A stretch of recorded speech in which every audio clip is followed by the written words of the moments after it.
Today we examine the fundamental theorem of calculus. Now there's a few things we've already seen that we need to just recall before we get started.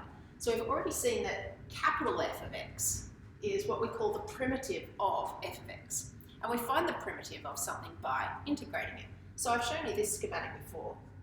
If we want to get from a primitive to an actual function, we can differentiate it. But taking a function and finding its primitive, that process is called integrating.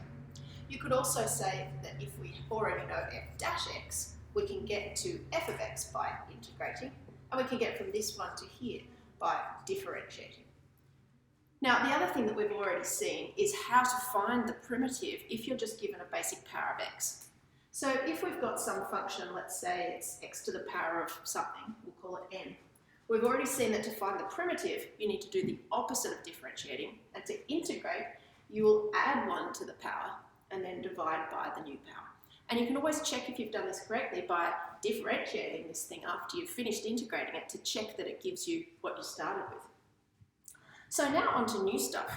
Well, the fundamental theorem of calculus states that a definite integral, we've seen what that is, can be evaluated, that just means we can find the value of it, by finding the primitive of f of x, substituting in the limiting values of x, and subtracting the lower one from the upper one.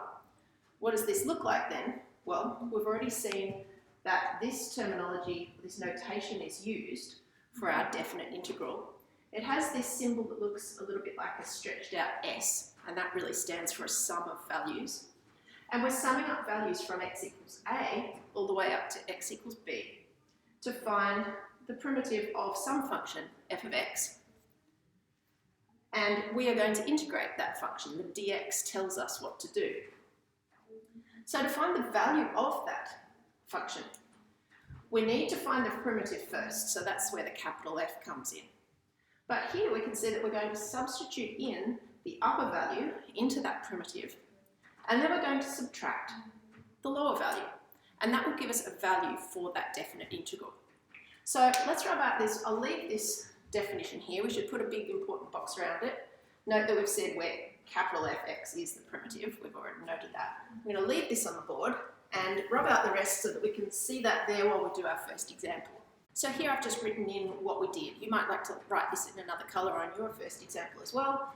We wrote the primitive in square brackets, the primitive of our function. We then subbed in the upper bound, so here we subbed in 2 for x and got 2 squared. Here we subbed in the lower bound, which in this case was 0. We subbed that in for x. We put the subtract sign in between, and then we evaluate it. Another example now. Our first step is we write the primitive of our function in brackets. Now you'll see that this function has 2 parts. We can go ahead and find the primitive of each part separately. Just like you can differentiate terms one at a time, you can also integrate them one at a time. So inside our square brackets, we need to integrate this x squared. Now I know I need to add 1 to the power and divide by the new power. So that's the term I need. And then here we need to just think, well, what differentiates to give 5? 5x. Before you go any further, check whether differentiating these 2 terms gives you what you started with. If it does, you're ready to move on. Next, write your bounds. The upper is 4, the lower is 2. Next step is subbing in. We need to sub in 4, and then we need to sub in 2, and we need to subtract the subbing in of 2. Now you'll see that we've got 2 terms in this one, so it's handy to use brackets for the second part. I'm going to go ahead and sub in the 4. That gives me 4 cubed over 3, plus 5 lots of 4, that's 20. Some parts I'll tend to do in my head, and other parts I might just write down, so I can reach for my calculator at the end. Then I need to subtract some stuff. Now if you're subtracting a bunch of things, you need to put them in brackets so that you don't make a classic sign error here. We need to sub in 2 to our whole primitive. So we're going to start with 2 cubed over 3. Now in my head I know 2 cubed is 8, but if you want you could just write 2 cubed. I'm going to put 8 down there. And then we need to add 5 lots of 2.